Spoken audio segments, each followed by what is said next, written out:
네, 2020년도 군무원 99 저희 이제 1번부터 10번까지 풀이를 시작하도록 하겠습니다. 여러분 첫 번째 겁니다. 혼문장에 해결하는 거, 해당하는 것을 갖다가 찾으세요. 이렇게 나와 있어요. 혼문장에 해당하는 것을 찾으세요. 이렇게 나와 있습니다. 어디 갔지? 그러면 보시면은요, 혼문장이죠. 그럼 뭐예요? 혼문장은 서술어 하나가 있어야죠, 여러분. 두 개가 나오면 안 되는 거죠. 그죠? 그러면 서술어는 서술어가 될 수 있는 애들 어떤 애들? 다의 형태가 될 수 있는 애들. 그죠? 다 찾아내라고 그랬죠. 그럼 여기 볼까요? 여기 사다가 하나가 있죠, 여러분. 이거 헷갈리신 분들 되게 많을 거예요. 이거 혼문장 아닙니까? 이렇게 하시는데 얘는 다짜죠. 또 다가 될 수 있는 애가 있지. 뭐? 빨갛다가 있잖아. 우리 얘네들 보세요. 이런 거 잘하신다고 여러분들이 피다라는 게 있고 그 다음에 오다라는 게 있고 여러분 두 가지 이렇게 있죠. 그죠? 그러니까 어머 얘는 이렇게 되는 게 두 가지니까 혼문장은 아니겠네 이렇게 하실 거 아니에요. 그러면 얘는요 다의 형태가 써져 있지 않잖아. 그죠? 근데도 서술어로 하죠. 그 다음에 여기 있는 거 얘도 마찬가지예요. 사다고 얘는요 빨간인데 이거 관형어 아닌가요? 하시면 안 돼요. 왜 그러냐면 예를 설명을 할게요. 내가 먹은 아이스크림이 맛있다. 만약에 이걸로 이렇게 갔다고 한번 이런 문장이 있다고 해보세요. 근데 이런 문장은 또 잘하신다고요. 왜 그러냐면 얘 맛있다 하나 있죠? 그 다음에 여기 뭐 있어? 먹다 있죠, 여러분. 그쵸? 얘 말고 얘. 우리 이렇게 가지 않아요? 이거 말고 앞에 거랑 관련된 주어. 그래서 얘라고 하죠. 그래서 얘네들 이렇게 우리 묶잖아. 맞죠? 그래서 다짜 빼고 들어간 거 봤더니 은이네, 관형절이네. 우리 이렇게 하죠. 근데 여기서 관형절 우리 이렇게 가잖아요. 그런데 여러분 그러면 제가 이렇게 말씀드려볼까요? 이거면 이거 관형어 아니에요? 먹은 이거 관형어 아니야? 관형어 맞아요. 왜? 어미가 관형상 전성이 붙었으니까 그러면 주어 관형어 주어 서술어 하나밖에 없으니까 얘는 혼문장이에요? 그렇게 안 보잖아요. 우린 뭐야? 다의 형태가 들어갈 수 있는 거, 서술어가 될 수 있는 애들도 다 찾는 거야. 서술어가 될 수 있는 애들까지. 아시겠죠? 서술어가 될 수 있는 애들이 얘는 서술어고 얘도 서술어가 될 수 있는 애들 이런 서술어가 될 수 있는 단어까지 찾아가지고 우리는 서술어 이렇게 하면서 가는 거 아닙니까? 그죠? 그래서 얘를 저희가 심화반에서 아마 하게 될 거예요. 지금 심화가 지금 같이 저희가 수업을 하고 있죠? 어떤 얘기를 하는 거냐면 나는 예쁜 나비를 보았다. 이렇게 만약에 나와 있잖아요, 여러분. 그러면 이런 것들을 그때 이걸로 제가 심화반 수업을 말씀을 드릴 건데 얘가 보다가 하나가 있는 거고요. 얘가 예쁘다가 하나가 있는 거라고. 그죠? 근데 얘랑 관련된 거는 나는 보다 이렇게 되겠지, 얘는. 근데 얘는 내가 예뻐요? 그렇지 않겠죠. 뭐? 나비가 예쁜 거죠. 그럼 나비가는 생략된 거지. 그죠? 여기에 나비가 예쁘다. 그래서 얘가 생략돼서 요렇게 들어가는 형태고 나는 나비를 보았다. 나비가 예쁘다. 이렇게 들어가 있는 걸로 본다고 여러분. 이해하셨죠? 자, 그러면 얘도 마찬가지예요.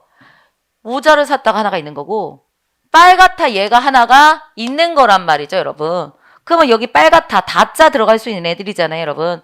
그러면 여기 옆에 뭐가 지금 생략이 된 거예요? 모자가. 이게 생략이 됐겠지. 그렇죠? 모자가 라고 하는 게 생략이 된 거고 그 다음에 여기는 요 문장에서 내가라고 하는 주어도 생략이 된 거고 내가 이제 모자를 샀다. 이제서야 모자를 샀다. 그 다음에 모자가 빨갛다. 이렇게 들어갈 수 있는 거기 때문에 다짜 빼고 들어간 거 이거잖아요, 여러분. 빨갛다. 물론 히읗도 없어졌지만 어쨌든 다짜 빼고 니은자 들어간 형태죠. 그러니까 얘도 뭐야? 관형절로 안긴 거. 이렇게 가시는 거죠. 그쵸? 얘가 그래서 관형절로 안긴 거. 그럼 관형절로 안겼다라고 한다면 뭐 견문장이잖아요. 이거는 완전한 우리 배운 어떤 문법적인 요소예요. 이거는. 완벽하게 문법적인 요소여가지고 이런 것들은 좀 잘 정리해 놓으셔야 돼요. 그래서 제가 심화반 수업을 돌리면서 이것저것 얘기하면서 심화반 하는데 이런 것들이 심화해서 이런 예쁜 이런 것들 이거 좀 어렵잖아요, 여러분. 이것만 보기는 관형으로 보고 혼문장 보기 되게 쉽거든요. 그래서 다시 설명하면서 이런 것들에 대한 설명들을 하게 될 거거든요. 그래서 거기서 더 정확하게 말씀을 좀 드리도록 할게요. 어쨌든 다의 형태가 들어가면 다 된다. 이거였고요. 그 다음에 봄이 오니 꽃이 피었다. 이렇게 나와 있어요, 여러분. 봄이 왔고 꽃이 피었고 두 개 있죠. 두 개 있으면 서술어가 될 수 있으니까 두 개 있어요. 무조건 견문장. 끝났고 세 번째 갈게요. 얘는요. 남긴 만큼 버려지고 버려지다 하나 있고요. 버린 만큼 오염된다. 오염된다 이렇게 있죠 여러분. 그죠? 당연히 있으니까 여기 이렇게 된 거니까 이렇게 해서 이렇게 끊어진 거니까 얘도 견문장. 그죠? 견문장이에요. 여기도 견문장 분명히 있습니다. 남긴 만큼 버리고 버린 만큼 오염된다. 이렇게 되는 거니까. 그쵸? 근데 얘도 물어보시더라고요. 선생님 그럼 얘도 있는 거예요?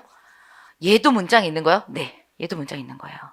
얘가 뭐야? 만기다. 음식을 남기다. 다자 형태 들어갈 수 있잖아요. 다 빼고 지금 니은자 들어간 거니까 여러분. 맞죠? 얘도 버리다. 이렇게 있는 거겠죠? 다자 빼고 뭐 들어간 거야? 니은자 들어간 거죠. 그러니까 얘는 이 전체 문장을 보면 몇 개의 문장이 들어가 있는 거야? 4개. 뭔가를 음식을 남기다. 그 다음에 남긴 만큼 버려지고 이렇게 버리다. 그 다음에 버린 만큼 버리다. 오염되다. 이런 것들이 다 들어가 있다는 거죠. 근데 이렇게 작은 부분들 같은 것들보다는 이게 큰 부분, 큼직큼직한 걸로 먼저 이어진 거냐 아니면 아는 거냐 암기 문장이냐를 먼저 설정을 하게 되죠. 크게. 그러니까 얘랑이 훨씬 더 이렇게 보는 게 훨씬 더 크잖아요. 이런 것들은 좀 작은 거잖아요. 한 부분이잖아요, 여러분. 맞죠? 그래서 얘를 갖다가 이렇게 어쨌든 여기 같은 경우에도 뭐가 있다? 문장이 몇 개가 있는 거예요? 4개나 있는 거니까. 근데 큼직큼직하게 얘만 봤다 하더라도 견문장이라는 거 우리가 볼 수 있으니까. 맞죠? 오케이, 됐고요. 그 다음에 네 번째 거 봅니다. 우리 집 앞마당에 드디어 장미꽃이 뭐 할 게 있어? 호문장 이거밖에 없는데 여러분. 그러니까 답 몇 번? 4번 이렇게 되는 거죠. 서술로 될 수 있는 건 얘밖에 없잖아요. 그러니까 4번 이런 식이라고요. 1번하고 4번 쪽만 우리가 고민하시면 되는데 1번 저런 거는 조금 심화적인 문법 요소였어요. 그래서 그런 것도 좀 봐놓도록 하시기 바라겠습니다. 이런 것도 알아야 되고요. 그 다음에 아는 문장, 암긴 문장 이런 것들 다시 한번 좀 확인해야 되겠구나 이렇게 생각을 해주셔야 되겠죠. 그래서 얘는 관형절로 아는 문장, 종속적으로 이어진 거. 봄이 와서 꽃이 핀 거죠? 그렇죠? 봄이 와서 꽃 피는 거죠. 봄 안 오면 꽃 안 피겠죠. 앞에 영향을 뒤가 받은 거죠, 여러분. 됐고 얘는요. 대등하다. 남긴 만큼 버려진다. 버린 만큼 오염됩니다. 각각이에요. 그렇죠? 그래서 이런 얘기예요. 그러니까 여기 문장이 남긴 만큼 버려진다. 그렇죠? 그다음에 버린 만큼 오염됩니다. 얘는 요게 안에서만 돌아가는 거지. 이 고자로 쓴 거, 이런 고자로 쓴 거는 다 어느 정도까지 대체적으로 대등하게 이어진 문장으로 얘기하잖아요. 대등하게 이어진 문장 이렇게 얘기하면 되는 겁니다. 남긴 만큼 버린다. 그렇죠? 그리고 여기서 버린다가 끝이야. 이게 있기 때문에 오염된다가 들어가는 거죠. 남긴 만큼 버려졌어요. 그래서 오염된 거죠. 이렇게 가지 마시고 얘 써놨잖아요. 남긴 만큼 버려진다. 끝. 버린 만큼 오염된다. 끝. 이렇게 된 거잖아요, 여러분. 그렇죠? 전체 앞문장이 전체 뒷문장에 영향을 주고 그런 거 아니라고요. 그런 거 아니라 원인 결과 이런 거 아니라고요. 이게 원인이잖아요. 이게 원인이고 이게 결과잖아요, 여러분. 이 전체 이쪽에 이게 아니라 여기서는 얘네끼리만 이것끼리만 나와도 전혀 문제가 없는 거니까 여러분. 그렇죠? 그래서 얘는 대등하게 이어진 문장 이렇게 보시면 돼요. 그다음에 세 번째 거는 혼문장입니다. 끝났죠? 4번 됩니다. 2번 가겠습니다. 2번이요. 다음 중 적절한 문장을 갖다 도와주세요. 라고 그랬습니다. 이런 거 되게 좋아해요. 굿먼이 좋아하는 문제 스타일은 여러분 이런 거 굉장히 좋아합니다. 이런 식으로 약간 올바른 문장하고 관련된 얘기들이거든요. 그럴 때 여기서 우리가 일단 뭐를 보셔야 되냐면은 여기서 뭐를 보셔야 되냐면 1번부터 볼게요. 와과 같은 게 있는지 보시면 되게 좋아요. 이런 거 나올 때. 혹시 와과가 있나? 근데 여기 와과가 없어. 그 다음에 두 번째 뭐뭐 하는 것은 뭐뭐 하는 것이다. 이런 게 있나? 뭐뭐 하는 것은 뭐뭐 하는 것이다. 뭐뭐 하는 점이다. 이 두 개를 먼저 찾으세요. 이 두 개를 먼저 찾고 그 다음에 없다고 한다면 어쩔 수 없어. 1번부터 하나하나씩 보면서 우리가 가는 거예요. 아시겠죠? 이런 것들입니다. 그 다음에 세 번째 좀 더 본다고 한다면 부사어와 서술어 호응들이 있었을 거야. 그때 우리 수업 시간에 했어요. 부사어와 서술어 호응들 같은 것들이 있을 거예요. 뭐가 있냐면 결코 뭐뭐하지 않는다. 이런 거 있잖아요. 결코 같은 것들이 앞에 나온다고 한다면 뒤에는 뭐밖에 안 들어간다? 부정문밖에 들어가지 않는다. 뭐 이런 것들이 있었죠, 여러분. 그쵸? 마땅히 뭐뭐 해야 한다. 이런 거 있었잖아요, 여러분. 마땅히 뭐뭐 해야 한다. 이런 식으로 우리 좀 외웠던 거 있죠, 여러분. 그 부분들이 좀 기억이 나셔야 된다고요. 이거를 만약에 하면. 그래서 요런 것들 포함한 요거까지. 그래서 하나, 둘, 셋. 얘가 있고 얘는 요거에 얘가 이렇게 들어간 거니까 요거 얘들로 요거 들어간 거고요. 그래서 얘, 이거 이렇게 세 가지. 얘네들은 무조건 보셔야 돼요. 근데 봤더니 와과 없어요. 뭐뭐 하는 것은 뭐뭐 하는 것이다도 없어요. 그럼 올바른 문장 나오면 항상 봐야 돼요. 그 다음에 아 이쪽하고 관련된 얘기 뭔가가 있겠구나 생각하는데 이게 있어요. 얘가 있어요. 여기 문장 중에. 그렇죠? 배웠던 안 배웠던 여기서 요것들이 있는 겁니다. 그러면 없으니까. 그리고 얘는 뭐 우리가 들어가서 봐야 되는 거니까 1번부터 그냥 확인하셔야죠. 눈에 띄는 결코라든가 마땅이라든가 아니면 비록이라든가 이런 게 있으면 좋은데 그것도 없었잖아. 그럼 어떻게? 처음부터 보는 거죠. 가볼게요. 인생을 살다 보면 남을 도와주기도 하고 끊어야죠. 이런 거 하나씩 끊으면서 보죠. 그렇죠? 인생을 살다 보면 남을 도와주기도 하고 도움을 받기도 한다. 뭔가 비었죠? 그렇죠? 남을 돕는다. 그 다음에 뭐요? 도움을 받는다. 남을 도움을 받는다. 뭐? 남에게라는 게 꼭 들어가야죠, 여러분. 그쵸? 인생을 살다 보면 내가 남을 도와주고요. 그쵸? 내가 남에게 도움을 받기도 하는 거죠. 누구에게 도움을 받다. 이렇게 가야 될 거 아니에요. 그쵸? 여기 있는 것 같은 경우는 여기서 그래서 뭐가 표현하는 거예요? 여기 남에게 도움을 받다. 이렇게 가셔야 된다고요. 누구에게 도움을 받다. 여기가 이렇게 끊기는데 왜 이런 것들이 들어가야 되냐면은 보이세요? 받다요. 받다는 뭐예요? 필수적 부서 갖고 있는 애죠. 기억나세요? 주다, 받다, 보내다. 필수적 부서 뭐 있어요? 뭐뭐에게 받다. 뭐뭐에게 주다. 꼭 있어야 되는 거잖아.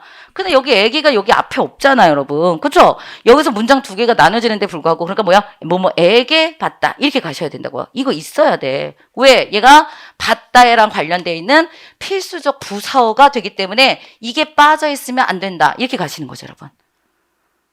아셨죠? 그죠? 그러니까 문장 안 됐네, 잘못됐네. 그러니까 이런 거 잘 보시라고요. 어느 부분들 잘 보셔야 돼요? 요렇게 뭐뭐하고 하면 끊어줘. 그리고 여기 뒤에 보지 말고 여기끼리 잘 됐는지 봐. 인생 살다 보면 남을 도와주기도 하고, 돼. 주어는 생략할 수 있어요, 얼마든지. 주어는 얼마든지 생략할 수 있어요, 여러분. 그죠? 내가 남을 도와주기도 하고, 오케이. 그다음에 도움을 받기도 해. 내가 도움을 받기도 해. 내가 누구에게 받다 있다. 누구에게 꼭 들어가야 되겠다. 에게는 빼면 안 되겠다. 이렇게 가시는 거라고요.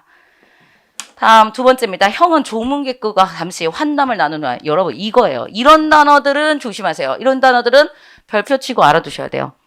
환담이요. 환담은 즐거울 환이에요. 즐거운 이야기를 나누는 거야. 뭐래요? 조문객이잖아요. 무슨 즐거운 이야기를 나눠요? 그러면 안 되지. 환담이라는 단어 이런 데서 쓸 수 있는 게 아니라고 여러분. 그죠? 즐거운 이야기 이런 뜻이에요. 얘가. 즐거운 이야기. 그죠? 요런 것들이 나온다고요. 그러니까 얘로 가면 안 되고 얘는 어휘 바꿔줘야죠. 그냥 잠시 이야기를 나눈 이유 뭐 이렇게 가시는 거죠, 여러분. 그냥 이렇게 가시면 되지 환담이라는 단어는 들어갈 수 없다는 겁니다. 얘네들 보시고요. 그다음에 예전에 무슨 문제 있었냐면은 뭐 나는 친구의 애환을 들어주며 그다음에 친구와 함께 눈물을 흘렸다. 뭐 이런 게 만약에 있어. 들으면서 눈물을 흘렸다. 들으면서 들어주면 눈물을 흘렸다. 여러분, 애환은 뭐예요? 슬픔과 환자 조심하시라는 거예요. 슬픔과 기쁨의 이야기를 들으면 그를 불쌍히 여겨서 울어요? 말이 안 되죠. 기쁨은 여기 들어가면 안 된다고, 여러분. 그쵸? 애환을 들으며, 만약에 친구의 애환을 들으며, 눈물을 흘렸다. 만약에 이렇게 나왔어. 너무 불쌍해서 눈물을 흘렸다. 만약에 이런 내용이라고 해보자고요. 그러면 얘는 슬프랬잖아요. 그러니까 슬픔과, 그 다음에 환자는 기쁠 환자니까. 기쁨과를 들어주면서 너무 불쌍해서 눈물을 흘렸다. 만약에 이렇게 나온다고 한다면, 여러분, 아니, 이 기쁨은 안 되잖아. 요쪽, 환자는 안 되잖아.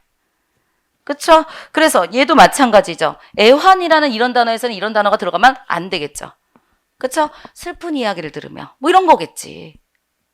뭐 비애적인 이야기를 들으며 이런 거겠지. 슬픈 이야기 뭐 이런 식으로 바꿔줘야 된다는 얘기예요. 그러니까 지금 제가 뭘 말하고 있어요? 이 환이라고 하는 글자가 조금 그럴 수 있구나. 애환이라는 그거의 어휘는 슬픈 기쁨이니까 두 얘기를 다 나눴다. 이런 건 할 수 있겠죠. 슬픔도 나누고 기쁨도 나누고 이런 건 할 수 있겠죠. 그렇지만 이런 거를 들으며 너무 불쌍하다고 생각했다. 이런 건 안 된다고. 기쁜데 왜 불쌍해? 그렇죠? 그다음 환담이라는 것도 즐거운 이야기니까 조문 그런 데서 하는 건 아니구나. 됐어요. 다음 가벼운 물건이라도 높은 위치에서 던지면 가벼운 물건이라도 높은 위치에서 던진다면 인명사고나 차량 파손을 일으킬 수 있다. 여러분 일으킬 수 있다. 얘네 두 개 들어갈 수 있는지 보셔야죠. 인명사고를 일으킬 수 있다. 차량 파손을 일으킬 수 있다. 되죠? 그쵸? 여기까지 끊고 여기 앞에는 별게 없으니까 여기 보면은 인명사고와 차량 파손은 이게 와 부분이잖아. 좀 어렵게 되려고 이렇게 한 거겠지. 그쵸? 인명사고와 차량 파손을 일으킬 수 있다라고 그랬을 때 이게 와과 부분이라고요. 그럼 와가 부분이면 여기서부터 시작해가지고 보세요.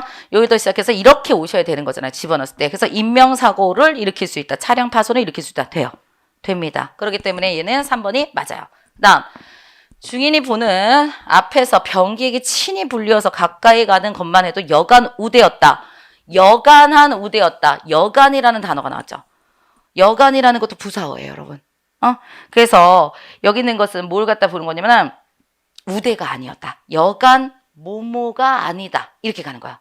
여간한 뭐뭐가 아니다. 뭐뭐 해도 그쵸? 여간한 뭐뭐가 우대가 아니었다. 여간이란 단어는 여간 뭐뭐가 아니다. 이렇게 우리가 얘는 호응을 하셔야 된다는 얘기예요. 그렇죠? 여간이던 여간한이던 아셨죠? 요런 것들 나올 때마다 더더 외워주자고요, 우리가. 이 올바른 문장이 상당히 어려운데, 근데 이게 우리 쪽에서, 군문 쪽에서 좀 좋아한다고. 여간 뭐뭐하지 않는다? 이렇게 가잖아요. 부정문 들어가야죠. 여간 성가신 게 아니다.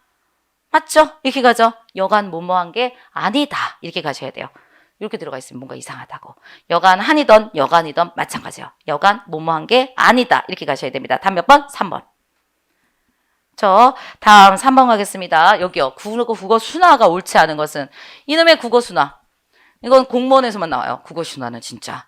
그런데 여기 있는 문제줄 중에서 여러분 얘는 맞다고 생각을 하셨을 거고 분명히. 그죠? 그다음에 팡업창이 알림창 이것도 많이 맞다고. 이거 둘 중에서 하나 고민 많이 하시는데 많이 보면은 얘도 맞아요. 팡업창이라는 건 알림창이에요. 근데 맨 위에 거 핸드레일.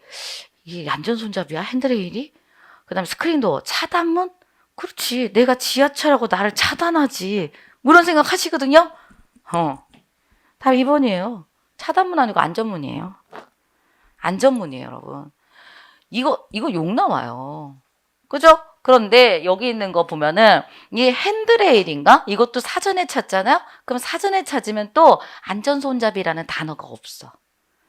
안전손잡이로 순화해야 돼. 이런 거 안 나와. 그러니까 뭐라는 거야? 이게 말이 되냐? 국립국어에도 없는 그런 단어를 말이 되냐? 그런데 이게 그렇게 권할게요. 이런 걸로는 좀 있대요. 권할게요. 이런 걸로 좀 있고 그래서 얘는 맞는 걸로 가는 거야. 왜냐하면 스크린도어가 얘가 틀리고 얘가 맞는 거 확실하기 때문에 1번은 사전에는 등재되어 있지 않지만 맞는 걸로 갑시다. 이렇게 하면서 시험 문제 냈어요. 제가 말했죠. 이거 장난치는 거냐고. 이거 안 돼요, 원래 이런 거. 그죠? 근데 우리는 그런 것들이 문제가 상당히 많아요. 그러니까 스크린도어가 안전문이라고 하는 거. 차단한 게 아니라 안전하게 보호해준다는 그런 측면이래요. 그럴싸하게 냈죠. 외워야지. 이거 뭐 어떡할 거야. 아무리 우리가 앉아가지고 시간이 많다 하더라도 이거 해결할 수 있는 게 아니죠, 여러분. 이런 거 좀 알아두시고 국어순화 있을 거예요. 국어순화. 우리 필기노트에도 뒤쪽 보시면 국어순화 같은 거 좀 있거든요. 싹 다 외우세요.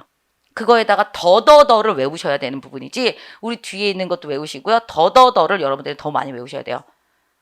국어순화 같은 것들 좀 알아두셔야 된다는 거. 요거는 좀 알아두셔서 보셔야 됩니다. 핸드레일이 안전손잡이라는 게 확실하게 사전에 그때 시험이 이게 나왔을 때 지금 등재되는지 모르겠네요. 근데 그때 당시에 시험에 문제가 출제되었을 때는 안전손잡이라고 하는 게 핸드레일은 안전손잡이를 해야 돼 이런 단어는 나오지 않았었어요. 안전손잡이가 얘가 표준어야 이런 거 나오지 않았었다고요. 근데도 불구하고 얘는 얘여야 해. 스크린도어는 안전문이야 라는 게 완벽하게 있기 때문에 차단문이 아니야 라고 하는 게 완벽하게 있기 때문에 완벽하게 틀린 2번으로 이렇게 상대적으로 봐서 가는 걸로 이렇게 해줬다는 거 암기하시기 바라겠습니다. 그리고 얘네들 같은 국어순화 같은 것도 여러분들은 공부하셔야 됩니다. 다음은 4번 가겠습니다. 이건 뭐 다른 거 할 게 없죠. 비유어. 얘도 난리였어요. 잘 보세요.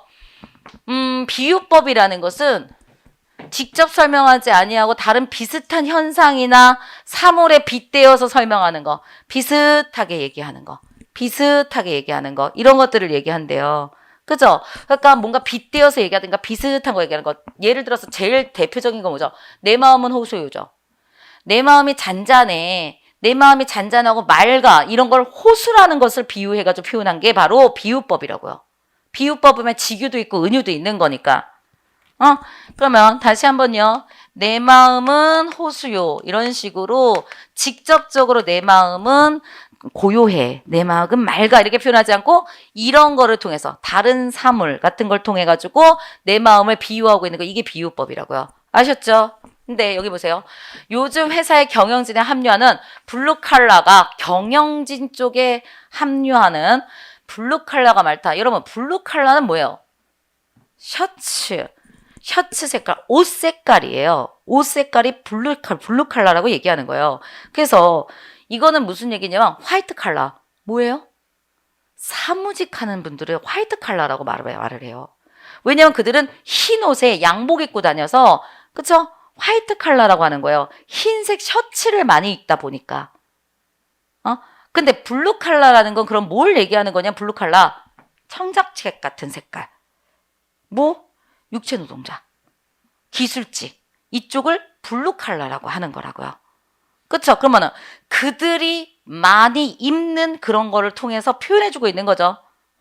화이트 칼라라고 하는 것은 사무직 앉아가지고 뭐라고 그러죠? 그 와이셔츠, 흰색 와이셔츠를 입고 다니는 사람을 사무직 하시는 분들 그거 화이트 칼라. 블루 칼라라고 하는 건 기술직, 육체 노동자 이런 분들을 블루 칼라 이렇게 얘기한다고요. 그래서 얘가요 이거예요. 환유법이에요.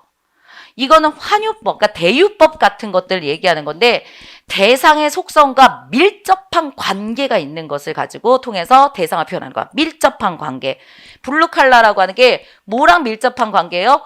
육체 노동자들하고 밀접한 관계를 가지고 있는 거라고요. 육체 노동자들이 입는 옷이잖아. 그쵸?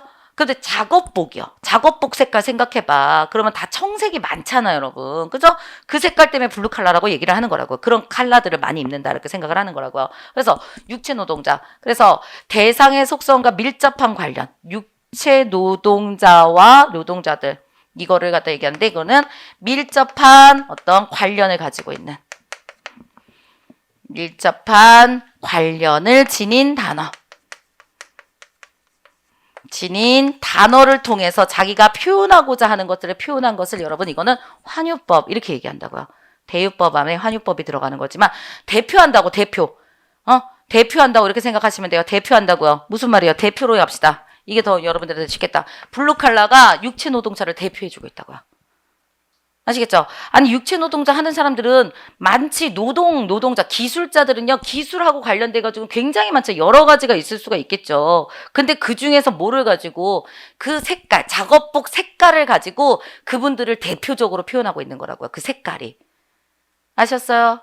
이게 갑니다. 근데 여기 아래서부터 볼게요. 여기서는 4번부터 가볼까요? 사업이 실패한 후 그는 사회의 가장 밑바닥으로 떨어졌다. 여러분 밑바닥이라는 건 진짜 밑바닥도 있겠지. 지금은 이게 바닥. 그쵸? 근데 불구하고 여기는 뭐라고 얘기할 수 있어요? 사회 밑바닥, 이 밑바닥이라는 거는 가장 낮은 계층. 그쵸? 가장 낮은 계층을 밑바닥이라고 표현을 한 거란 말이죠. 그래서 이걸 보면은 여기서 얘는 이렇게 써드릴게요. 이거요. 사회 하위 계층을 밑바닥에 비유하고 있는 거라고요. 그러니까 사회에 이런 만약에 계층이 있다고 한다면 우리 이렇게 가면 안 되지. 사회가 만약에 이런 식으로 만약에 가 있다고 그러잖아. 그러면 여기 이 부분을 가장 밑이라고 해서 밑바닥에 비유하고 있다. 이렇게 얘기하는 거라고요, 여러분. 그래서 얘는 비유법이다. 이렇게 얘기를 하는 거고. 비유법이다 이렇게 하는 거고. 그러니까 사회 하위 계층을 밑바닥이라는 단어로 비유해서 표현한 거라고요. 어떤 계층을 밑바닥이라고 하는 것으로 표현해가지고 비유하여 표현하였다 이렇게 나온 거고요. 두 번째 이 위로 간다고 한다면 여기 내부에 유리천장은 없으며 유리천장이라는 건 진짜 유리천장이 아니라고. 진짜 유리천장이 아니라고. 여기서 유리천장이라는 건 뭐냐면 능력을 갖춘 여성이 일정 서열 이상으로 오르지 못하는 그런 현상을 유리천장이라고 불러요. 아세요? 이것도 보통 우리가 사회에서 쓰는 용어예요. 그러니까 유리천장이라는 것은 능열 갖춘 여성이 우리 대기업 같은 거에 총경영진, 최고 경영진들의 윗부분 보면 남자가 훨씬 비율이 높죠. 여자보다. 그죠? 그러니까 뭐야. 어느 정도까지는 올라갈 수 있지만 정말 초고속, 제일 위 꼭대기까지 상위 계층까지 올라가지 못하는 것을 뭐라고 하냐면 유리천장이 있는 것 같다. 유리천장이 있는 것 같다. 라고 그래요. 눈앞에 딱 보이지는 않으나 뭔가 천장이 있는 거야. 그래서 더 뚫고 올라가지 못하게 한다고요, 여러분. 무슨 말인지 아시겠죠? 그래서 이러한 유리천장을 갖다가 연주 유리천장으로 비유하고 있다. 뭐를? 그런 현상을 유리천장이다 이렇게 비유하고 있다고요. 다 한 다음에 말씀을 드릴게요. 그 다음에 여기는요. 마음을 유리와 같이 산산조각 날 수 있는 걸로 비유하고 있다고요. 마음을 유리와 같이 산산조각 날 수 있는 걸로 비유하고 있다. 나의 마음은 산산조각 난다. 산산조각 진짜 날 수 있는 게 아니라고요, 여러분. 근데 유리처럼 그렇게 눈에 보이는 것처럼 표현했다고요. 뭘 보이는 걸로 비유하고 있다는 거예요. 그러면 다 빼고요.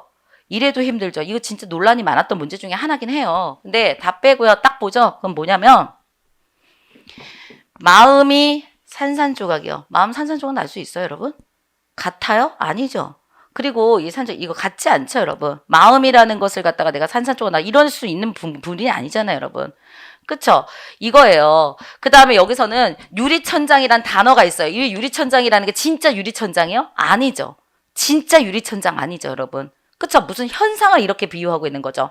맞죠? 그 다음에 여기로 가볼까요? 밑바닥이요. 진짜 밑바닥이요. 진짜 밑에 바닥을 얘기하는 거예요? 아니죠. 어떤 계층을 이렇게 얘기하는 거죠. 우리가 그냥 보는 그런 단어들이 아니죠. 무슨 말인지 아시겠어요? 우리가 그냥 생각하는 그냥 유리천장, 유리 만든 천장 이게 아니잖아. 뭔가를 비유해서 갖고 온 거고 얘는 밑바닥 진짜 바닥이냐고 그게 아니라 그 최하의 하층 계층, 하위 계층을 바닥이라고 표현한 거라고요. 그렇죠? 다음에 그의 마음이라고 하는 거는 산산조각 나다라는데 진짜 산산조각이 나요? 그게 아니죠. 눈으로 보이는 거 아니죠, 여러분. 그렇죠? 그만큼 마음이 깨졌다, 마음이 아프다 이런 뜻이죠. 진짜가 아니잖아. 얘네들은 다 비유한 거라고요. 근데 블루 칼라라고 하는 건 진짜 칼라 색깔이죠. 진짜 옷 색깔이죠. 그쵸? 진짜로 있는 옷 색깔이라고요. 그 옷의 색깔을 통해 가지고 그 색깔을 많이 입는 그 대표 집단을 표현해주고 있는 것뿐이라고요.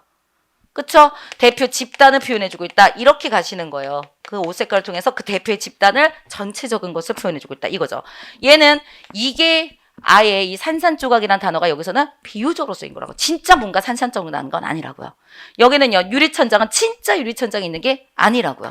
그렇죠? 여기서 밑바닥이라는 거 진짜 바닥이라는 걸 얘기하는 게 아니라고요. 하위 계층을 얘기하고 있는 거라고요. 하위 계층을 비유하고 있는 거라고요. 그래서 답은 몇 번이요? 1번이요. 너무 어렵고요. 이건 어려운 거보다 문제 좀 잘 낸 거 아니에요. 잘 낸 게 아닙니다. 이렇게 내면 이거 논란의 여지가 되게 많아요. 수능으로 만약에 들어갔으면 이건 소송감이에요. 이거는. 근데 어쨌든 이런 식으로 갔을 때 뭐 틀린 건 아니기 때문에. 그쵸? 비유적인 걸 알아두세요. 여기 써있는 이런 단어들이 진짜로 여기서 산산조각이라고 하는 게 진짜 있는 건지 그 용어를 그대로 우리가 알고 있는 그 용어로 쓴 건지 유리천장을 진짜 유리천장 그걸로 쓴 건지 밑바닥 바닥 진짜 그걸 쓴 건지 아니면 다른 말을 하고자 한 건지를 생각하시면 되죠. 그쵸? 그다음에 여기 블루 컬러라고 하는 건 정말 색깔이잖아. 색깔이 진짜 블루 색깔이잖아요, 여러분. 그래서 그런 색깔을 가지고 있는 옷을 입는 걸 통해서 그 대표 그 집단 전체를 말해주는 거라고요. 진짜 그 색깔이라고요. 그쵸? 다른 어떤 의미가 있는 게 아니라. 그쵸? 그거를 입고 있는 그 대표 전체적인 것을 얘기하고 있는 거기 때문에 답은 1번 이렇게 갑니다. 좀 어려웠던 겁니다. 5번 가겠습니다. 5번이요. 요거는 쉽죠. 다음 글을 요약한 것으로 가장 적절한 것은 이렇게 나왔어요. 그러면 여기 줄 친 것들 보세요. 그러므로 이런 거 나왔네요. 그럼 여러분 글 읽을 때 얘네들이 되게 중요한 거 아니겠습니까? 그러므로 같은 거 되게 중요한 단어들이잖아요. 그렇죠? 그럼 그러므로 운동의 강도를 결정할 때는 자신의 신체 조건을 우선적으로 고려해야 된다. 뭔가 고려하라고 그랬죠. 그러니까 요약한 거로서 이런 거는 초점을 둬야죠. 우리가 중심문이죠. 이것을 우선적으로 생각하라 라고 하면은 이게 당연하지. 이게 여러분 요약되는 얘기지, 여러분. 그렇죠? 이런 것들을 고려하라. 중요하다는 거죠. 그러니까 신체 조건을 주려하고 하지만 부담이 지나치지 않게 해야 된다. 부담되면 안 된다. 부담되면 너무 과도하지 말아라. 이런 얘기에다가 또 하나 있어요. 또 여기 빈도를 높여서 규칙적으로 움직이는데 운동의 효과를 높이는데 효과적이다. 효과적이라고 한다면 이것도 중요한 얘기겠죠. 그렇죠? 그러면은 얘에서는 세 가지가 우리가 들어갔죠? 자기의 신체 조건에 맞춰서 너무 과도하지 않게 그 다음 규칙적으로. 이런 이야기가 다 들어가 있는 것은 2번. 그쵸? 이런 이야기가 골고루 다 들어가 있는 게 2번. 이렇게 가야 되죠. 그럼 1번 볼까요? 빈도를 높일수록 좋다. 그렇지 않잖아. 자신의 것에 맞추라고 그랬지 과도하면 좋지 않다고 아까 말했으니까 1번은 내용하고 완전히 틀린 거고. 그쵸? 이거 높일수록 좋다. 이거는 말이 안 되는 거니까 얘는 되지 않는 것이고 2번 맞는 거고요. 그 다음에 3번 가볼까요? 3번. 신체를 무조건 움직인다 그래서 운동이 되는 것은 아니므로 자신의 신체 조건을 우선적으로 고려하여 운동의 강도를 그 다음에 결정한다 라고 얘기를 하고 있어요. 신체를 무조건 움직이게 해서 운동이 되는 게 아니니까 뭐 운동의 강도를 결정한다? 이런 것도 이런 얘기들은 하지 않았는데 여기서 그냥 뭐라 그랬어요? 자신한테 맞는 운동, 자신한테 맞는 그쵸? 신체 조건에 맞는 강도를 결정해라 라고 했지 여기서 얘기했던 게 뭐 여기서 신체를 무조건 움직인다 해서 운동이 되는 건 아니다 이런 얘기는 없어요. 그쵸? 그렇기 때문에 얘는 아니고 4번 매일 일정량의 운동을 통해 운동을 생활 습관으로 정착시키기 위해서 운동의 긍정적인 뭔가 이건 좋아. 여기 매일 일정량의 운동을 통해 뭐 이런 건 규칙적인 거니까 좋아. 그런데 부정적인 측면을 모두 고려해야 된다. 부정적인 측면이 어디 나왔는데 그렇지 않아요. 너한테 맞춰서 운동해 이렇게 얘기했잖아요 여러분. 과도하면 안 좋아 이렇게 얘기했지 운동을 하잖아 그럼 부정적인 것도 있어 이런 건 없잖아. 그러니까 얘는 말이 되지 않습니다. 답은요 2번 이렇게 가는 겁니다. 내용 보실 수 있으면 충분히 하실 수 있는 거였어요. 6번 가겠습니다. 국어 로마자 표기 규정 중 어긋난 것을 얘기해라 이렇게 나와 있습니다. 이거 로마자 표기 같은 거 되게 좋아합니다. 그래서 잘 하셔야 돼요. 종로 이갑니다. 그러면 이거를 써야죠. 종로. 그러면 얘는 뭐? 발음으로 가시는 거죠. 그러면 여기에 이 발음을 한다고 한다면 여러분 얘 어떻게 돼요? 종. 그 다음 뭐예요? 노죠. 미라네. 기억나세요? 미라네. 이 리을이 니은으로 가셔야죠. 종노 이렇게 되는 거겠죠. 그러니까 여기 쓴 거 봤더니 종노. 이거 잘 썼네. 그쵸? 그 다음에 여기 이것도 잘 보세요. 이제 이라고 써도 되고요. 이렇게 가로치고 이를 이렇게 아이같이 발음이 똑같은 걸로 이 이렇게 써도 돼요. 이 그 다음에 하고 가자 우리 안 봤죠? 행정구역 단위 가가 있는 거예요. 이런 거 쓰는 거 있어요.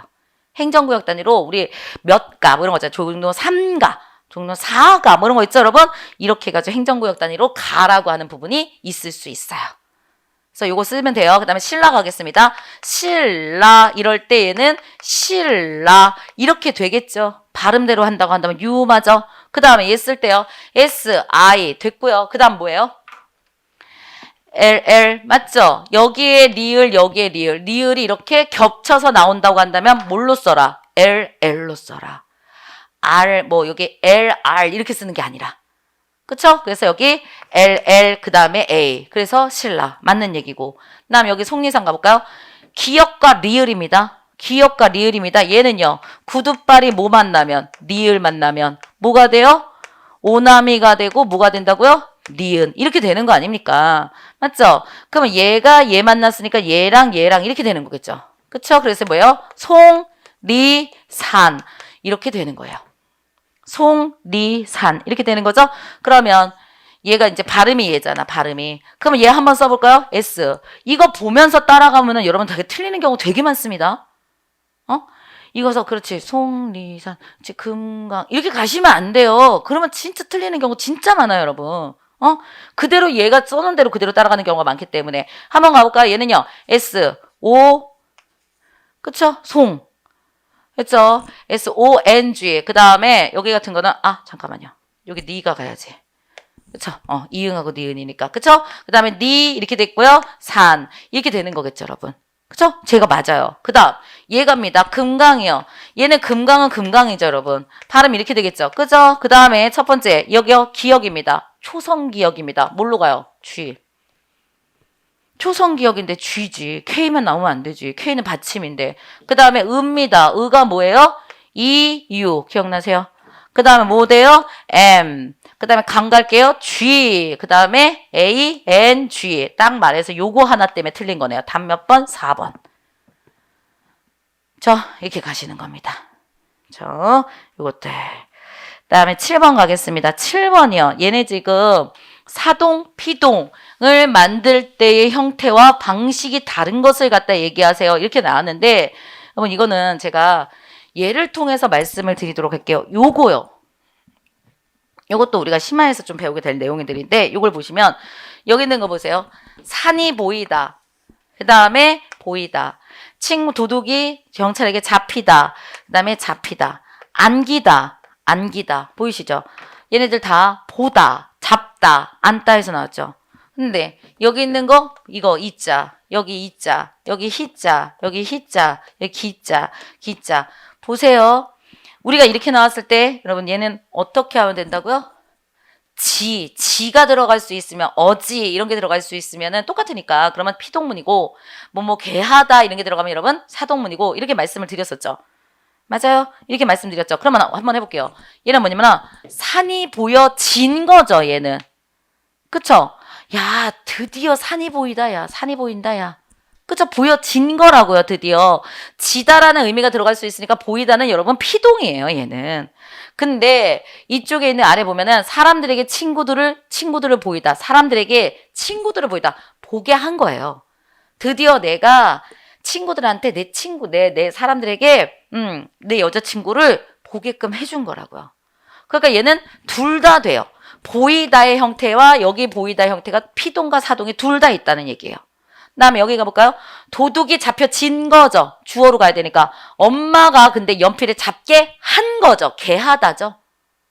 그쵸? 잡게끔 한 거죠. 잡아가지고 이렇게 연필 잡아가지고 이렇게 쓰게끔 한 거죠. 그러니까 얘 피동이고 사동이고 잡히다의 형태가 두 개가 둘 다 피동 사동이 달도 될 수 있죠. 그다음에 여기는요. 동생은 아버지에게 안겨진 거예요. 아빠라고 하면서 안겨진 거예요. 근데 여기요. 엄마가 아빠에게 아이를 안게 한 거죠. 차에서 내려서 엄마가 갖고 데리고 있다가 아이를 아빠한테 이렇게 안게끔 이렇게 전달해 줄 수 있죠, 여러분. 그죠? 그러니까 여기 있는 애들은 사동과 피동이 다 될 수 있어요. 똑같은 이희리기를 넣어서. 그런데 여기 있는 거 밀다 있죠? 밀다는 그게 안 된다는 얘기지. 밀다 같은 경우에서는 밀다를 우리가 여기가 뭐가 들어가? 밀다는 밀리다 이거죠. 그러면 밀리다에 이 리자가 들어가는 순간 얘가 밀다에 리자가 들어가는 순간 얘 뭐밖에 안 만들어져요? 피동밖에 안 만들어지네. 내가 사람들한테 밀렸어. 파도에 밀려진 거밖에 없어요. 그럼 네가 들어가가지고 밀리다가 사동 누군가를 시키는 거. 야, 너 거기 가가지고 그 사람들한테 왜 밀리다. 그럼 밀려진 거밖에 없어요. 이게 사동으로 만들 수가 없다고. 그러면 얘는 뭐밖에 못 만들어요? 만약에 사람들에게 밀려졌어. 사람들을 밀게 했어. 시킨 거죠, 여러분. 그러니까 밀게 하다. 이거밖에 없어요. 사동을 만들려면 이렇게 만들 수밖에 없는 형태라고요. 그죠? 그래서 뭐가 다른 것은 이라고 그랬을 때 몇 번? 3번을 얘기하게 되는 거예요. 이희리기가 들어갈 수가 있는데 근데 불구하고 여기 같은 경우에서는 3번 같은 경우에서는 이희리기를 집어넣어가지고 양쪽 다 이게 보이다. 그다음에 여기도요 잡히다. 그다음에 안기다. 이러한 전미사를 집어넣어서 사동피동을 다 만들 수 있는 게 아니라고요. 얘는 리가 들어갈 수 있는데 리가 들어가봤자 뭐밖에 못 만든다? 피동밖에 못 만든다. 사동은 만들 수가 없다. 그래서 형태가 제일 다른 거 몇 번? 3번. 아시죠? 요것들이 조금 보였으면 요것들을 좀 이해할 수가 있으면 그럼 좀 하실 수 있는 부분들이에요. 요것들이 좀 이해를 해주시기 바랍니다. 됐고요. 그다음에 요거 얘네들은 심화반에서 저희가 수업을 하게 될 거 그런 내용들이다 이렇게 말씀드렸어요. 그 다음 8번 가겠습니다. 8번이요. 이런 작품들 있죠. 이런 작품들은 별로 그렇게 중요하지 않아요. 그냥 내용을 여기 있는 거 보면 굉장히 사투리도 많고 그래요. 근데 사투리 아무리 많아도 대강 읽으실 수 있으면 돼요. 뭐 대강 읽어봤더니 여기 나그네는 주춤주춤 방 안으로 들어와서 화료 곁에 도사려 앉는다. 묵묵했다. 물어보고 있다가 밥을 좀 주려느냐고 물어봐도 말도 안 해. 뭐 이렇게 얘기하고 있죠, 여러분. 그래서 나그네 그렇구나. 그리고 쭉 봤더니 남편 없고 몸불칠 곳이 없다는 것을 간단히 말하고 난 뒤라고 그랬죠. 그쵸? 그리고 난 다음에 이리저리 얻어먹고 단계요 라고 턱을 가슴에 묻는다. 턱을 가슴에 묻는다는 걸 이렇게 고개 숙인다라는 얘기겠죠, 여러분. 그쵸? 그러면 여기서 가볼게요. 기억의 처지. 지금 뭐라 그랬어요? 기억이. 이리저리 얻어먹고 다닌다라는 거잖아요. 갈 곳도 없는 사람이잖아요, 지금. 맞아요. 자기 처지 이렇게 얘기했죠. 그러면 굉장히 가난하다. 가난한 거랑 관련된 거가 있지. 뭐 문제 나왔어요? 속담이요. 속담 나온 거야. 또 이번에는 뭐를 갖다 공부하셔야 돼? 이번에는 속담 공부해야 되는구나. 이거라고요. 여러분들이 좀 특이한 게 순우리말, 속담 이런 거 많이 나온다고. 더 이런 것들을 공부를 해서 보셔야 된다는 얘기예요. 그러면 페랭이에 숟가락 꽂고 산다라고 했어요. 페랭이에 숟가락을 꽂고 산다라고 하는 건 아무것도 없다요. 그러니까 숟가락을 꽂아 놓을 데가 없는 거예요, 여러분. 이런 것들을 얘기해요. 그래서 얘는 이거 1번이요. 아주 가난하여 돌아다니며 뭘 얻어먹을 정도라는 것을 비유적으로 말하는 거. 이걸 갖다가 이렇게 우리가 가난하다요. 가난하다랑 관련된 거. 이런 속담. 그러니까 우리가 많이 들어보지 못한 속담. 이런 것도 문제로 낸다라는 겁니다. 두 번째, 태산 명동의 서일필이라. 이거 되게 어렵게 느껴지는데 왜 그러면 이 명동이 그 명동이겠습니까? 우리나라 지금 명동 그게 속담으로 만들어지겠어요? 그 명동이 아니라 태산이라는 거예요. 큰 산. 큰 산 위에서 명동이라고 그랬죠. 이거 같은 거 울명자예요. 울명. 울릴 정도로 크게 외친다는 소리예요. 태산 위에서 세상이 울릴 정도로 크게 외쳤어. 크게 외쳤다라는 소리예요. 이게 울명자거든. 울명 한자예요. 한자. 크게 외쳤어요. 그랬더니 서일필이다라는 거. 이게 서자가 쥐서자거든요. 이거 쥐예요. 이거 쥐. 응? 여던 야단밥성을 갖다 떨었는데 근데 쥐 하나가 나타났다 이 뜻이에요. 서일필. 일 한일자 하나. 쥐 한 마리 잡았다는 소리예요. 쥐 한 마리 잡았다. 큰 소리로 막 뭐가 엄청나게 일어날 것처럼 그러는데 결국은 쥐 한 마리 잡은 거예요. 그러니까 뭐 보잘것 없는 거죠. 여기 보니까 아주 야단스러운 소문에 비해서 결과는 별것 아닌 거. 이런 것들을 태상 명동의 쥐일필이 서일필이라 이렇게 얘기한다는 거죠. 속담 어렵죠. 그렇죠? 이런 것들이 나온다는 얘기예요. 다음 터진 방앗공에 그다음에 보리알 끼듯하다. 여기 모르겠는데 뭐가 터진 방앗공이에 뭐가 있어. 근데 그 사이에 뭐가 이렇게 터졌는데 뭔가 이렇게 찢어졌다고요. 근데 그 사이에 뭐 들어갔어요? 보리알 하나가 껴들어갔어. 그죠? 그래서 이 보리알을 내가 빼려고 하는데 이걸 빼려면은 들어가 있으면은 답답하고 근데 이거를 빼려고 판에 폼이 들어가서 할 수 없이 내버려 둘 수밖에 없는 거. 그러니까 뭐야? 빼기에는 귀찮고 빼기에는 힘들고 그냥 두기도 좀 그렇고 뭐 이런 상황들을 얘기하는 거예요.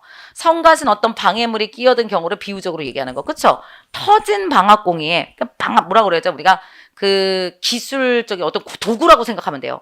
그러니까 뭔가 깨졌어. 뭔가 망가졌어. 그런 방앗공이 같은 데에 보리앗 하나가 껴가지고 내가 이거를 어떻게 할까? 이걸 빼 말아 뭐 막 이런 거. 성가신 거. 그런 상황들을 지금 보여주고 있는 거라고요. 방해물이 낀 상황. 그렇죠? 원래 없어야 되잖아. 보리알 끼면 안 되잖아요, 여러분. 근데 뭔가 이렇게 끼어 있는 듯한 느낌. 이런 것들을 얘기하는 게 3번 이런 얘기였어요. 근데 거기 나그네하고는 전혀 상관이 없죠. 나그네가 뭐가 어디서 방해를 한다든가 그런 게 아니죠. 그냥 가난하게 그냥 이쪽 저쪽 돌아다니고 있는 거죠. 그렇죠? 그러니까 그거 아니고. 다음에 4번이요. 보리 누름까지 세배한다. 보리 누름이라는 것은 뭐냐면은 보리가 누렇게 익는 계절이 보리 누름이에요. 보리가 누렇게 익는 계절을 갖다가 보리 누름이라고 하거든요. 그 계절까지 인사를 하는 거야. 그러니까 초봄부터 시작해서 계속 보리 누울 때까지 그러니까 그 일찍부터 시작해가지고 보리가 누렇게 될 때까지 계속 인사한다는 거죠. 그러니까 이거는 뭐예요? 너무 과한 거 얘기한다. 그러니까 한 번 정도 하면은 감사합니다 이러면 되는데 불구하고서는 이렇게 생각할까요? 보리 꺼줬어. 보리를 꺼줬는데 보릿고기에서 고리 꺼주는 거 너무너무 중요한 거죠, 여러분. 그죠? 근데 뭔가를 빌려줬어. 그런데 그거에 대해서 내가 고맙다는 인사를 하는데 언제부터 한 거냐면은 그 보릿고기에 처음에, 그러니까 보릿고기가 겨울 막 지날 때, 겨울이 막 끝나갈 때쯤 해서 봄 올 때까지잖아요. 그게 보릿고개잖아요, 여러분. 그죠? 그래서 막 지나가지고 그때부터 시작해가지고 인사하는 거야. 고맙습니다, 고맙습니다. 계속해. 근데 보리가 누렇게 익어가지고 그리고 그 넘어갈 때까지 너무 과도하게 하는 거. 그거를 갖다가 줄 때부터 시작해서 너무 과도하게 끝까지 하는 거. 이런 것들을 바로 여기서는 과함 이런 걸로 보리 누름까지 세배한다. 이렇게 얘기할 수 있다고요. 그쵸? 보리를 심을 때부터 시작해서 보리 익을 때까지. 그러니까 계속 인사를 한다. 이런 속담들이 만들어졌다. 이렇게 해서 너무 과하다. 이런 식으로 생각할 수 있겠죠. 답은 몇 번? 1번이요. 가난한 거랑 관련된 게 1번이구나. 속담들 여러분들이 확인하시는다는 얘기입니다. 다음 9번 가겠습니다. 그래서 그것만 아시면 되죠. 이 내용을 아실 필요는 없어요. 이거가 뭐 그렇다고 해서 뭐 굉장히 유명한 소설이라든가 그런 건 아니기 때문에 이 정도 보시면 돼요. 9번 가겠습니다. 9번이요. 품사가 다른 것을 갖다 얘기하세요. 품사 문제 나왔네요. 그럴 때 여기서 보면은 여기서 정령 가시겠다면 이거죠. 얘 꾸며주고 있죠. 그러면 얘 몰라도 알겠지 뭐. 얘 뭐겠어요. 품사니까 얘 부사겠죠. 그쵸? 용언 꾸며주면 부사잖아. 그 다음에 제일 좋아해 이렇게 되는 거죠. 용언 꾸며주죠. 그러니까 얘는 부사겠죠. 그 다음에 얘랑 얘랑 있는데 여기 있는 이 혼자죠. 혼자 밥 아니라 혼자 먹고 있다. 용언 꾸며주는 거죠, 여러분. 그쵸? 혼자 먹다. 이렇게 꾸며주죠. 그러니까 얘는 뭐예요? 얘 부사예요. 용언을 꾸며주고 있으니까, 여러분. 혼자라는 게. 그죠? 근데 이 둘째죠. 여러분, 째 들어갔죠? 이거 했어요, 분명히 제가. 째 들어갔잖아. 째 들어간, 둘째, 셋째, 넷째, 다섯째, 둘째. 째 들어간 거 있잖아요, 여러분. 그죠?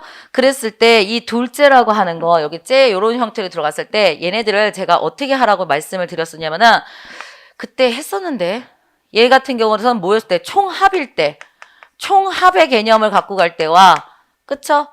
총합의 의미를 갖고 갈 때와 그 다음에 뭐라 했어요? 순서나 차례의 의미를 갖고 갈 때가 있다. 이렇게 말씀을 드려요. 이렇게 있다고요. 그러면 총합을 만약에 얘기할 때 야 오늘 뭐라 그러냐면 장난 전화 벌써 둘째 전화 왔어. 둘째. 째 들어간 거를 얘기하는 겁니다. 장난 전화가 둘째야. 장난 전화가 둘째로 왔어. 둘째 이렇게 얘기합시다. 둘째로 왔어. 두째로 왔어. 아니면 두 번 왔어. 이게 훨씬 더 편한데 두 번 말고 둘째라고도 쓸 수 있다고요. 저 둘째로 왔어. 이렇게 얘기할 때 요거는 총 두 번 온 거죠, 여러분. 그러면 이때는 얘가 뭐냐? 명사예요. 아시겠어요? 이거 명사예요. 총합일 때. 총합일 때.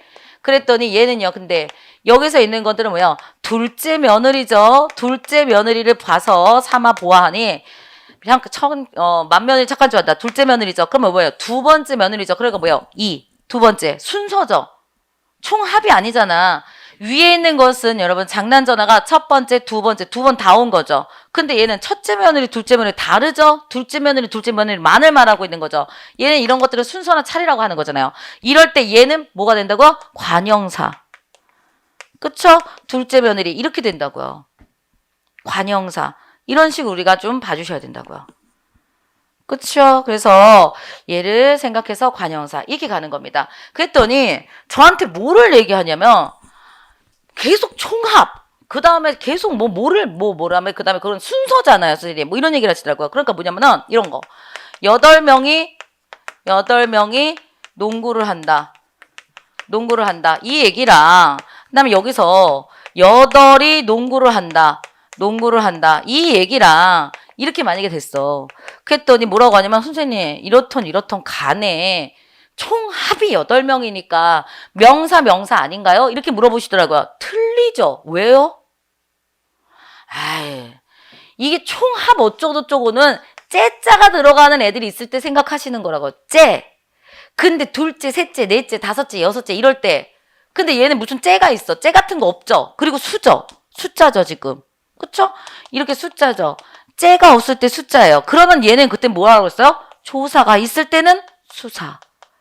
조사가 없을 때, 조사 붙지 못할 때는 그냥 뭐라 그랬어요? 관형사. 이렇게 얘기했잖아요. 다른 거라고. 서로 다른 거라고, 여러분. 아셨어요? 째라고 하는 게 들어갈 때에만, 여러분 여기가 이런 걸 생각을 해주셔야 된다고요. 명사냐, 이게 관형사냐 이랬을 때 총합이냐, 아니냐. 째는 다르게 생각해 주셔야 된다고요. 아셨죠? 오케이. 그래서 쟤는 관형사 이렇게 되는 거고 나머지들은 다 부사 이렇게 되는 겁니다. 째자가 들어가니까 저 라인으로 해주셔야 돼요. 이런 것들은 좀 어려운 문제예요. 어려운 그런 쪽으로 우리가 가고 있어요. 10번 가겠습니다. 예요. 밑줄 친 부분의 한자어로 적절하지 않은 것을 갖다 찾아주세요. 이렇게 나와 있어요. 침체, 위축, 박역, 그 다음에 차치하고라도 라고 나와 있습니다. 야, 이거 보고 제가 깜짝 놀랄 때 코로나라는 단어가 나왔어. 우리 웬만하면 국가시험에서 이런 거 안 내요. 그 당시 굉장히 논란이 그리고 막 힘들고 막 이런 거 안 내거든. 근데 야 이건 지금 막 당하고 있는 그런 건데도 불구하고 저는 코로나라는 거 막 하고 국가의 감염 예방 시스템이 새롭게 정비되고 막 이런 단어를 쓸 수 이거는 국문이기 때문에 그런 거예요 진짜. 이거는 국가시험에서 이런 단어를 써가지고 문제 거의 안 내거든요. 근데 어쨌든 나왔어요. 그럴 때 적절하지 않은 것은 뭐래요? 한자 공부하래요. 한자로 너 이게 맞는 게 뭔지 아니 이거예요. 이게 이음절 한자어라고 제가 말씀드리는 거예요. 그리고 이음절 한자어는 진짜 어디서 나올 줄을 몰라요. 너무너무 많아요. 너무너무 많아요. 단 나온 게 또 나오는 경우들이 많아요. 나온 게 또 다시 나오는 경우들이 좀 많거든요, 여러분. 그래서 얘를 할 겁니다. 얘를 좀 할 거니까 오늘 말씀드린 거는 오늘 내로 외우세요. 그쵸? 그 정도는 할 수 있잖아. 오늘 정도 외우실 수 있잖아요. 그래서 얘는요, 뭐냐면은 이겁니다. 방역이요. 방역이 이렇게 방자 쓰셔야 돼요. 막을 방자고 얘는 길산 방자예요. 얘는 막을 방 이걸로 쓰셔야 돼요. 그래서 방역 이렇게 얘기한다는 거예요. 방역 꼭 봐놓으세요. 별표 쳐놓고 외우세요. 왜? 지금도 우리가 방역이라는 말을 얼마나 많이 쓰고 있어요. 또 나올 수 있어요. 또 나올 수 있어요. 방역 이렇게 쓰셔야 된다는 얘기예요. 그 다음에 또 한 가지 우리가 좀 말씀을 드리면 요것들 요렇게 돼 있는 거 있죠. 이거는 약간 실이에요. 실하고 관련된 거거든요. 실하고 관련된 얘가 실하고 관련된 거기 때문에 요것들이 좀 들어가면은 배틀 짜고 막 이런 것들이에요. 길쌈한다는 게 여기가 배틀 짜는 거잖아. 그러니까 직물 짜고 사람 옷 짜고 이런 쪽이거든요. 그러니까 그런 쪽이고 그 다음에 저기 있는 요거 있죠. 얘는 약간 언덕을 의미해요. 언덕 같은 것들의 의미가 좀 들어가요. 그래서 얘는 언덕이니까 이렇게 좀 올라온 거죠, 여러분? 그러니까 뭐 하는 거예요? 좀 막는 거. 좀 뭔가를 막는 거 이런 쪽이 많아요. 그래가지고 뭐 방비하다 뭐 이런 거 같이 이렇게 좀 이렇게 막는 그런 단어 들어갈 때 얘가 좀 많거든요. 그래서 여기 보면은 막을 방자. 그렇지. 여기서 전염병이 오는 거를 막아줘야죠. 차단해야죠. 언덕 같은 곳에서 그쪽에서 왼쪽에서 이 언덕 못 넘어오게 하는 거. 이런 의미이기 때문에 방역 저렇게 쓴다. 그럼 좀 더 도움이 되실 수 있겠죠. 다음 침체. 얘도 별표 외우세요. 써져 있는 거 그대로입니다. 바뀌는 거 없어요. 침체. 얘도 외우세요. 그래서 침체된 것처럼 보이는 삶. 얘도 외우시고요. 여러분 위축이라고 하는 거 글쎄요. 얘는 그렇게까지 많이 나오는 것 같진 않아요. 얘는 별표까지는 치진 않을게요.